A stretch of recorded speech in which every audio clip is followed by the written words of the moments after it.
Thank you, Mr. Davis. You always do leave me at a wonderful point, and you give me a lot of good stuff to talk about. I appreciate it. So Mr. Davis talked about a couple of different biases here. Confirmation bias, probably the most important bias you're ever going to learn.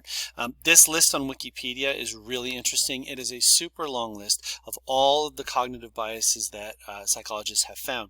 A weird one is the IKEA effect. And what that means is we will value more highly things that we put together than the same object if we didn't put it together.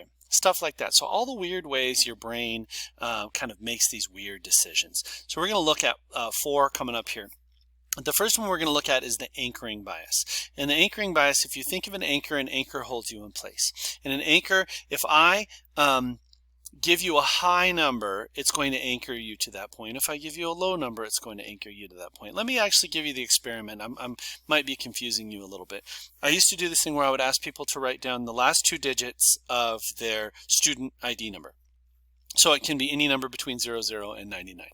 And then I would ask them, what do they think is a fair price to pay for a really nice dinner for 2? A really nice dinner for 2. So you got to a super nice restaurant, you pay for dinner for 2. With the tip, how much do you think a really nice dinner for 2 would be? And the students who had written down a low student ID number have lower numbers than the students who have higher student ID numbers. So if your student ID number was a 99, you might say, oh, a good price for dinner is 80 bucks. And if your student ID number was 12, you might say, oh, good price for 2 people is 60 bucks. So if I averaged those 2 numbers out, what had happened is I had anchored you with that random 2-digit number. And if I anchor you at a high point, you are going to guess a little higher. If I anchor you at a lower point, you're going to guess a little lower. Really quickly, this is what all people do when they sell things. For instance, like with the iPhones, they always have like 3 versions of the iPhones. They have the Max Pro or whatever the heck it is. Super expensive, huge. And then they have the really cheap. This is basically like for people who only want the bare bones.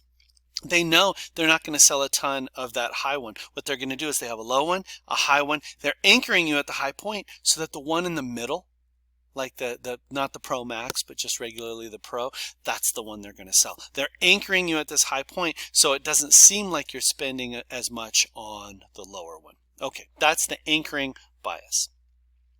The representative bias. This leads to a stereotype. I'm going to give you an example of something that I might anchor you. If you know somebody who has dreadlocks, do you think you can make a lot of guesses about who this person is and what they do for fun?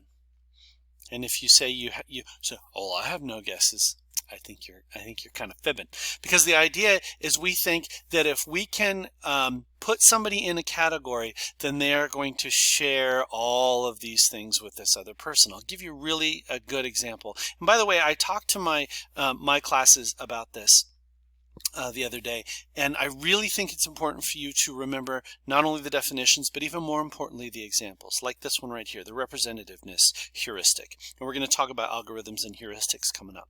If a person is slim, wears glasses, a collared shirt, and likes to read poetry, is this person more likely to work in a fast food restaurant or an Ivy League university? And I'll bet a lot of you, your first guess is, well, I mean, if they wear glasses, they wear a collared shirt, they read poetry, of course they're going to be an Ivy League university professor, because you think you know one thing about them. They read poetry. You think, well, I know everything else about them. Do you think their reading that book is representative of who they are, that they are a representative of this other group of people? But if you actually do the math, that makes no sense. For instance, let's take a look at this. I'll move this down. I looked this up today. There are 3.7 million fast food workers in the U.S. And there are 8 Ivy League universities. And at most, this is way too big, but at most there are 100 English professors in every Ivy League university. So if you did the math, what is more likely? Is this person a fast food worker or an Ivy League university professor? You're still probably thinking, well, it probably is an Ivy League university. That's the representative heuristic working on you. It is. It's working on you right now. Even though if you had to make a bet, you are going to win by betting on the fast food worker. But that representative heuristic is saying, but he reads poetry. That doesn't make any difference in this point. Okay, so remember that example for the representativeness heuristic. The availability bias. People are scared of sharks. Do you know how many shark deaths there are per year in the U.S.? Maybe single digits. It's so small. Do you know how many people die in car accidents? Tens of thousands of people. Over 6,000 pedestrians are hit by cars and killed in the United States every year. Yet you're not afraid of crossing the street, but you are afraid of swimming in the ocean. Why? Because it's available to us. It is on the news. When somebody dies of getting eaten by a shark, that makes all the news. When somebody gets hit by a car, that doesn't make the news. I have as my example plane crashes.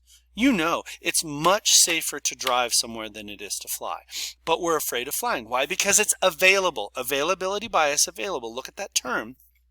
Because every plane crash makes the news.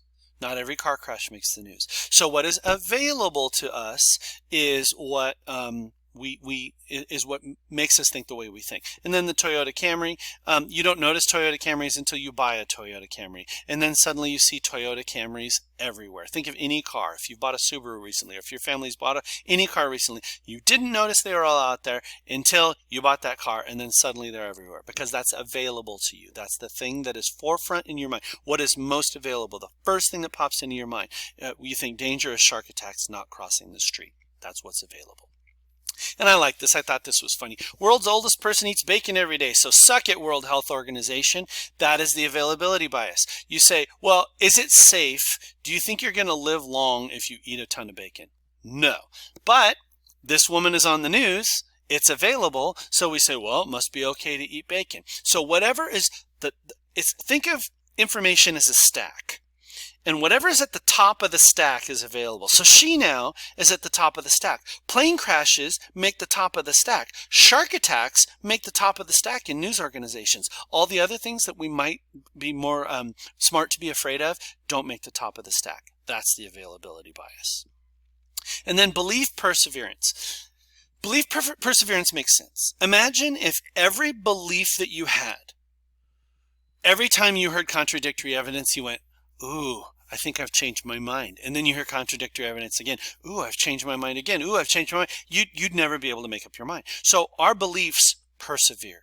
They stay. They remain. But the problem is they often stay and remain even in the face of evidence to the contrary. Piles and piles, mounds and mounds of evidence to the contrary. Birtherism was one. They said Obama was not born in the United States, and they produced his birth certificate and the newspaper in Hawaii the day that he was born, and all these other things. And no matter what evidence they came up with, people persevered in the belief. So that's something to be careful of. All of these things are things to be careful of. These are tricks that your brain plays on you, that you persevere in a belief. You believe what's on the top of the stack. You think somebody who reads poetry must be an Ivy League professor, and you're anchored by that price. So be careful about all of that stuff. And then the last sin of memory is persistence. And this is not forgetting. This is not being able to forget. PTSD is not being able to forget. So all of the other 6 sins were sins that made us forget something.